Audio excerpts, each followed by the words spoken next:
পাবনার শানিকদের চরের তরুণ উদ্যোক্তা হাসিবুল এখন মহিষ পালনে এক সফল নাম। 4 বছর আগে মাত্র 1,70,000 টাকা দিয়ে দুটি মহিষ কিনে শুরু করেছিলেন তার স্বপ্নযাত্রা। আজ সেই স্বপ্নে হয়েছে বাস্তব। মাত্র 4 বছরের মধ্যেই হাসিবুল বিক্রি করেছেন 10টি মহিষ। বর্তমানে তার খামারে রয়েছে 6টি মহিষ, যার বাজার মূল্য প্রায় 9 থেকে 10 লক্ষ টাকা। চরের প্রাকৃতিক চারণভূমিতে মহিষগুলো অবাধে চড়তে পারে, এতে আলাদা করে খাবারের খরচও খুব একটা হয় না। আর এভাবেই কম খরচে হাসিবুল গড়ে তুলেছেন লাভজনক মহিষের খামার। তিনি বাবাকে সাহায্য করতে মানুষের বাড়িতে কাজ করতেন, সংসার চলত খুব কষ্টে, কিন্তু এখন সেই হাসিবুল নিজের পায়ে দাঁড়ানো এক সফল খামারি। তার বড় স্বপ্ন আগামী কয়েক বছরের মধ্যে খামারে অন্তত 50টি মহিষ থাকবে। লাভ বেশি। এত লাভ হয় কেন? মোষ হয় টক করে, পানির যে ভালো হয়, হেসাত করে হয়ে যায়। কী কী খাওয়ান আপনারা? আমরা মোষে ঘাস খাওয়াই, মাঠে খ্যার খাওয়াই আর মাঠে ঘাস, এই দুটাই। খরচ কেমন গরু থেকে মহিষে?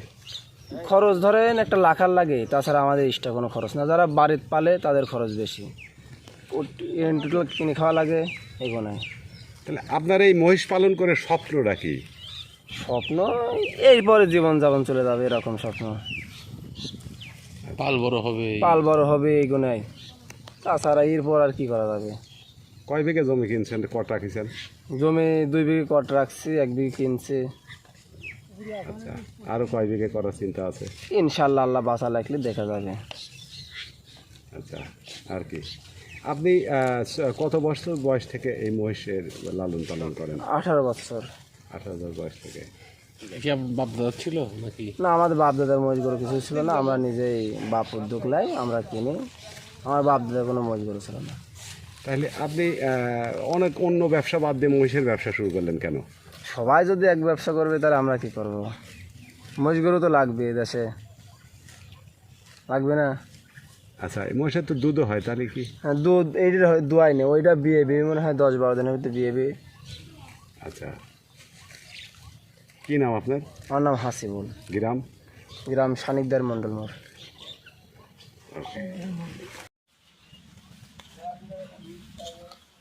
মহিষী না, আরও 8-10টা গরু আছে, বুঝলেন। ওনার বাপ ছেলে গরিব মানুষ, এখন আল্লাহর রহমতে খুব সচল। গরু, মোষ, ছাগল, বকরি সবই ওনার আছে। মহিষ ভালোই আছে। আমার এলাকায় ওইদিক কাউর 150, 150, 40 সব রকমেরই আছে। এই ওপারে ধনী হয়ে যাচ্ছে, আবার কামাকারি দেখবো ধনী হয়ে যাচ্ছে। হ্যাঁ, 100 মহিষ, যে মোতালের চাউলের 100-র বেশি আছে। কৃষি আর কৃষকের কথাই আমাদের কথা। ওকে।